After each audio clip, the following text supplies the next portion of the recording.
Semua kok diragukan, ijazah diragukan, skripsi. Iya Pak, emang lucu ya Pak ya. Emang lucu.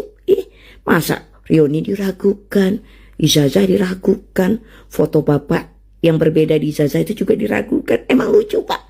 Makanya Pak, Bapak lempar tuh ijazah Bapak ke muka mereka Pak. Buktiin biar gak ribet sejagat Pak. Emang lucu. Ya, terdakwanya nih sekarang lagi proses sidang nih. Ya, Bapak yang lapor, yang dibahas Bapak malah keliling Indonesia. Gak pernah nongol sekalipun di dalam persidangan. Ijazah Bapak pun gak ada. Gak ada sama sekali ditunjukkan di persidangan. Emang lucu Pak. Lucu. Indonesia itu emang lucu. Ya Pak ya. Bapak loh, sekarang malah keliling-keliling. Ya, mereka sedang disidang, Bapak gak pernah nongol. Lucu gak tuh? Lucu banget. Kabar-kabar hilang ya Pak. Ijazah Bapak. Kok iso Pak? Balik lagi di Nyerocos Politisi Mexos. Ternyata istana udah tahu ya guys, ijazah Bapak Mulyono palsu. Yang artinya Bapak Prabowo udah tahu dong bahwa ijazah Bapak Jokowi ini palsu. Ini kayaknya makin kesini soal ijazah palsunya semakin seru aja guys ya. Entah sampai kapan ini ya, soal selembar kertas aja ini bisa selesai, kita nggak tahu guys ya. Karena semakin hari semakin berlarut-larut, apalagi seorang Pak Jokowi ini kalau mau sidang dia pasti bilang saya akan hadir, saya akan membawa ijazah dari SD sampai kuliah. Ternyata pas sidangnya dia ada aja alasan sakit ya kan, kayak kemarin malah keliling-keliling Indonesia ini, yang artinya dia emang sengaja untuk apa namanya ya, untuk tidak hadir guys. Apalagi dia sering ini kan, artinya dia sering membuat rakyat ini gaduh gitu ya, bukan bikin tenang gitu. Kalau memang ada, kenapa sih Pak tinggal tunjukkan aja udah kelar gitu masalahnya ya. Contohnya kayak Barack Obama dulu kan dibilang aktenya kan bukan di Amerika katanya Pak, tapi dia langsung nunjukin gitu yuk, ini lo asli gitu kan. Bapak Jokowi kan bisa mencontohkan sama Barack Obama gitu ya, malah ini sebaliknya gitu guys ya. Jadi nggak usah belum lama guys, langsung aja kita lanjut ke komentar Politisi Mexos. Saya pernah tanyakan kepada Menseknek di Kertanegara pada saat itu Pak, Mas Pras. iya, saya bilang Pak, saya mau tanya, Prabowo tahu nggak ijazah Jokowi palsu? Tahu. Tahu kata Pras Mensesnek. Iya. Loh, sekarang apa langkahnya? Ini Pak, Prabowo sudah juga meminta supaya Kapolri tidak mengkriminalisasi dalam masalah ini. Buktinya apa saya bilang? Ini kan bentuk kriminalisasi terhadap prosedur, dan banyak lagi orang-orang dikriminalisasi. Pak, saya ulangi ya Pak. Ya. Bapak ketemu dengan Mensesnek, Iya. Pras Iya. di Kertanegara. Iya. Pak Rajasa bertanya, apakah Pak Prabowo tahu Iya. ijazah Jokowi Iya, asli atau tidak? palsu, ya. Tahu palsu. Tahu palsu. Nggak asli apa tidak. Saya mau tanya, Pak Prabowo tahu nggak kalau ijazah Pak Jokowi itu palsu? Tahu. Bukan asli atau palsu nggak. Saya bilang kalau ijazah itu palsu. Tahu. Berarti ini Pak Prabowo tahu. Dia bilang tahu. Di situ ada saksinya Pak Narko ada. Saya dipanggil Pak Narko, saya terus 2 orang brigjen, berempat. Edi Mulyadi juga tahu. Saya tanya itu. Saya tanya. Tahu. Loh, sekarang kenapa Pak Prabowo ngambil langkah? Kalau udah tahu itu palsu. Bapak tahu, sampai saya bilang ini, Bapak tahu, persoalan ijazah ini membuat bangsa ini terbelah loh Pak. Nggak main-main. Udah ambil langkah, yaitu dengan meminta supaya Kapolri tidak mengkriminalisasi dalam kasus ini.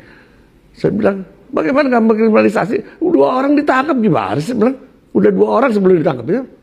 Oh, setelah Bambang Tri dan Iya kan 2 orang Bambang Tri itu kan ya. Dan kemudian sekarang Rosuryo, saya bilang. Itu pas menjelang Lebaran yang tahun lalu lah. Oh, Lebaran tahun lalu ya Iya. Bapak di Dari buka puasa kita diundang ke Kertanegara, tapi yang terima dia. Nah, dari jam 5 sampai jam 9 malam. Kita waktu itu buka-bukaan aja tentang masalah itu, masalah ijazah, masalah Kapolri dan lain-lain. Ya tapi ternyata pernyataannya kayak begitu. Artinya kan ada semacam pembiaran gitu loh. Ya kalau saya melihat ini berarti Prabowo juga ikut bertanggung jawab.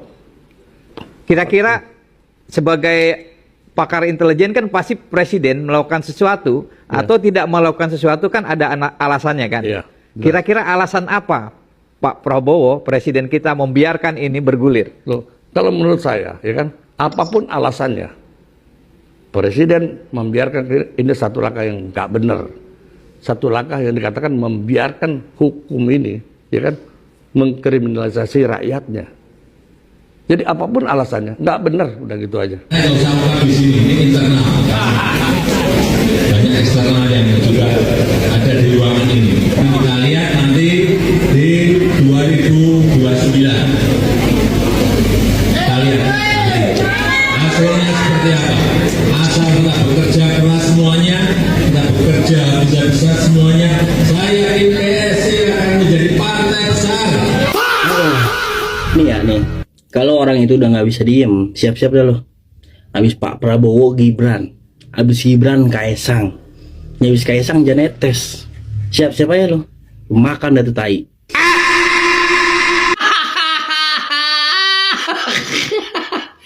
Jokowi, ternyata lu tidak mempunyai ijazah ya. Ijazahmu sampai SD aja. SMP, SMA, ya kan? Sampai sarjana pun palsu. Masa SMP mukanya beda? SMA mukanya beda. Ya kan? Kuliah mukanya beda.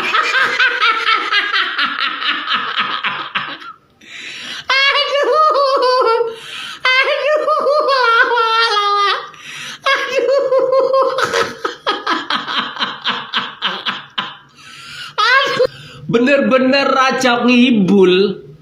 Apa yang dilakukan Jokowi pantesan palsu, semuanya palsu. Aku aja ketipu. Hebat termasuk. Hebat raja ngibul. Hebat karena ngibul. Luar biasa. Selaras. Pengacara Jokowi Yakub Hasibuan menyebutkan Jokowi siap hadir dan menunjukkan ijazahnya di sidang Dr. Tifa. Kita tahu kemarin ya Dr. Tifa sudah menjalani sidang perdananya, tapi itu adalah merupakan sidang dakwaan. Oke, nggak apa-apa, di sidang dakwaan di Jokowi nggak hadir.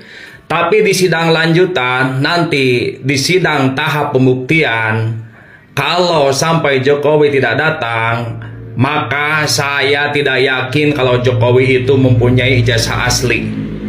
Ya, saya yakin Jokowi tidak punya ijazah atau ijazahnya palsu jika Jokowi tidak jadi datang di persidangan menunjukkan ijazah aslinya di hadapan hakim. Saya kan tadi mengatakan bahwa harus dilakukan oleh laboratorium independen, gitu kan. Jadi nanti dibawa, itu yang tadi produknya Dian Sandi, apakah Dian Sandi itu punya ijazah itu sampai bisa mengupload seperti itu. Nah, Dian Sandi dapetnya dari siapa? Nah, sekarang dimintalah sama Dian Sandi itu ijazah yang tadi dia upload tadi. Kemudian yang punyanya Pak Jokowi itu kan Pak Jokowi yang simpan. Menurut UGM kan tidak disimpan oleh UGM, tapi sudah diserahkan kepada Pak Jokowi. Yang nyimpan Pak Jokowi. Ayo keluarkan, udah periksa coba dua-duanya. Kelar gitu loh, oleh independen gitu loh. Mas Eri. Kalau dengan di dalam negeri ya tetap aja ada kepentingannya, menurut saya sih gitu. Katanya Indonesia tuh lagi perang ngelawan korupsi. Begitu nama orang dekatnya si Joko Dok yang muncul, kok yang mendadak senjatanya tuh pada rusak sih. Ya, nama Menteri Kehutanan sekaligus Sekjen PSI si Raja Juli Antoni disebut dalam pusaran OTT Bupati Kuantan Singing. Belum lagi ada si Ahmad Ali, petinggi PSI yang sebelumnya juga pernah terseret penyidik KPK. Rumahnya digeledah, uang miliaran dan barang mewah disita semua. Tapi pertanyaan gua, kapan mereka diperiksa? Dan yang lebih bikin gua muaknya lagi nih ya, jawaban KPK tuh selalu normatif. Akan dipanggil kalau diperlukan, akan segera ditindaklanjuti. Pokoknya 1000 macam jawaban dan spekulasi yang muncul dari KPK. Tapi faktanya semua itu bullshit. Apa karena mereka itu orang lingkarannya si Joko Dok jadi kebal hukum gitu? Woi KPK, lu tuh pada jangan cuma bacot doang dengan beribu macam alasan. Lakukan apa yang jadi tugas dan tanggung jawab kalian sebagaimana mestinya. Jangan tebang pilih. Janganlah kalian tuh jadi pengecut. Setiap orang di lingkaran Joko Dok, kalian gak berani. Apa jangan-jangan nih KPK tuh udah ganti nama jadi Komisi Pesanan Kodok. Kalau kalian gak terima, ya buktiin dong nyali kalian. Periksa dan usut tuntas semua yang ada di lingkaran Jokodok, termasuk si Jokodoknya yang berulang kali dilaporin bahkan namanya disebut dalam setiap sidang. Cemen KPK. Mana nih Partai Gajah yang lantang bicara anti korupsi? Kalau ada lawan politik kena kasus, paling semangat tuh teriak mereka, bersih-bersih. Tapi begitu nama kadernya sendiri disebut, mendadak tuh Partai Gajah sunyi, buta dan tuli pada semua. Kan emang lah kan ketumnya aja. Partai Gajah tuh emang gak tahu malu ya. Sampai muncul loh sindiran pedas dari mantan ketua AJI, Lukas Luarso. Katanya, kalau dulu koruptor lari ke luar negeri, sekarang koruptor lari ke PSI. pelan tapi dalam banget tuh. Ya kalau bahasa gua, Partai Gajah itu terminalnya orang-orang yang tersandung kasus. Ingat, musuh terbesar pemberantasan korupsi itu bukan cuma koruptor, tapi ketika hukum mulai memilih-milih siapa yang boleh disentuh. Kalau hukum sudah tunduk pada kekuasaan, jangan salahin rakyat kalau akhirnya skeptis pada keadilan di negeri ini. Hidup Jokodok, Raja Kodok. Sidang perdana Dr. Tifa terkait tuduhan pelanggaran Undang-Undang ITE, kasus dugaan pencemaran nama baik Presiden ke-7 Jokowi. Begini, kalau teman-teman yang sempat ngikutin VT-VT saya, yang sempat lihat gitu ya sebelum ini, nah ketika Dr. Tifa ditangkap dan Roy Suryo, saya pernah membuat sebuah video. Di situ saya mengatakan bahwa kalaupun nanti sampai disidangkan, percayalah bahwa nggak akan pernah ada sidang pembuktian ijazah asli atau palsu. Nantinya sidangnya adalah tentang tuduhan pencemaran nama baik. Dan ternyata memang seperti ini, terbukti bahwa yang dituduhkan adalah pencemaran nama baik Jokowi, gitu. Ya sudah sangat bisa diduga dan sudah banyak bisa diduga oleh banyak orang gitu ya. Nah, saya justru tertarik dengan pernyataan Dr. Tifa. Yang pertama, yang meliputi 3 hal. Pertama, bahwa dia tidak akan melakukan restoratif justice, tidak akan melakukan plea bargain, nggak akan berdamai lah gitu. Dan yang ketiga, tetap akan melakukan perlawanan. Dan inilah yang paling penting, karena penting sekali buat kita masyarakat untuk mengetahui ijazah ini asli atau palsu. Meskipun Pak Jokowi bilang gitu ya bahwa ya yang secara hukum kan harusnya yang nuduh yang membuktikan. Ya lah, oke lah, kalau kita bicara hukum pasti bisa dicari celahnya, karena kan sangat banyak ahli-ahli hukum yang bisa melakukan itu. Nah tapi begini, kalau kita lihat sebagai negarawan, harusnya ya, kalau memang negarawan, seharusnya ini sangat mudah diselesaikan, tinggal dibuktikan, tinggal ditunjukkan, selesai. Kan banyak orang yang ngomong kayak gitu ya. Ya Barack Obama ketika diragukan status kewarganegaraannya, yang harusnya memang yang nuduhnya yang membuktikan gitu, harusnya kan kayak gitu ya. Tapi Barack Obama memilih menunjukkan akte kelahirannya. Kenapa? Karena beliau negarawan dan dia nggak mau masalah ini menjadi kegaduhan dan keributan nasional. Gitu. Jadi inilah yang terjadi di negara kita, gitu ya. Yang terjadi di negara kita adalah sebaliknya, lebih memilih menjadi kegaduhan nasional, bahkan sampai memenjarakan orang, gitu ya. Membuat ribut nasional bertahun-tahun berlarut-larut sampai kita lelah sendiri dan bosan sendiri, daripada tinggal menunjukkannya. Nah, pertanyaan selanjutnya adalah begini, kalau menurut saya ya, sekarang ini ijazah ini asli atau palsu sudah sama-sama jahatnya. Karena begini, kalaupun misalnya ijazah ini asli ya, Pak Jokowi bisa menunjukkan ini ijazah asli, maka ini jahat sekali sih ya. Karena menyembunyikan ijazah asli, tidak segera menunjukkan, membiarkan yang berlarut-larut sampai banyak orang di penjara, sampai semua gaduh, sampai ribut nasional berlarut-larut, ini sangat jahat menurut saya.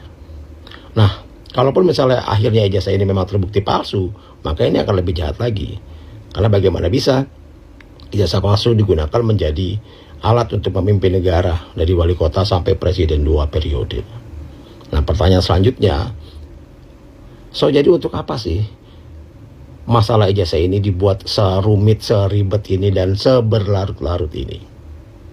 Karena kalau kita perhatikan, Roy Suryo, Dr. Tifa ditangkap, disidangkan, Jokowi malah jalan-jalan rosok keliling Indonesia membesarkan partai anaknya. Nah, ini artinya apa? Apakah memang ini kebetulan jadwalnya? Atau ya memang disepelekan? Atau ini memang bagian dari sebuah rencana? Ada pemandangan menarik di Lampung.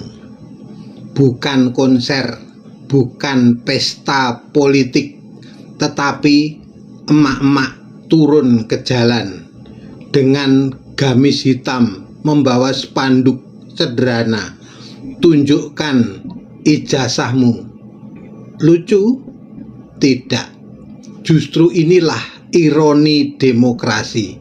Ketika sebuah persoalan terus diperdebatkan bertahun-tahun, sebagian rakyat merasa jawaban yang mereka harapkan tak kunjung datang.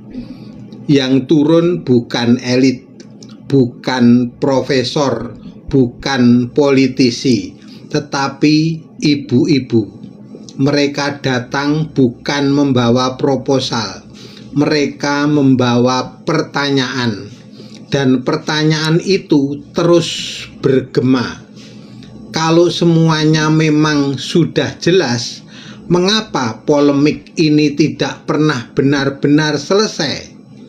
Yang lebih menarik lagi, Jokowi datang melakukan safari politik, padahal dia bukan lagi presiden. Namun perhatian publik tetap mengikutinya kemanapun pergi. Mengapa? Karena bagi banyak orang, bayang-bayang kekuasaan itu masih terasa. Sebagian masyarakat menilai pengaruh politiknya belum benar-benar berakhir. Ironis, seorang mantan presiden justru terus menjadi pusat kontroversi, bukan karena prestasi yang sedang dikenang, melainkan karena pertanyaan yang tak kunjung reda. Lampung mungkin hanya satu provinsi, tetapi suara rakyat seringkali tidak diukur dari jumlah kota, melainkan dari keberanian untuk bertanya. Karena dalam demokrasi yang paling ditakuti bukan teriakan, melainkan pertanyaan yang tak pernah berhasil dijawab hingga rakyat berhenti bertanya.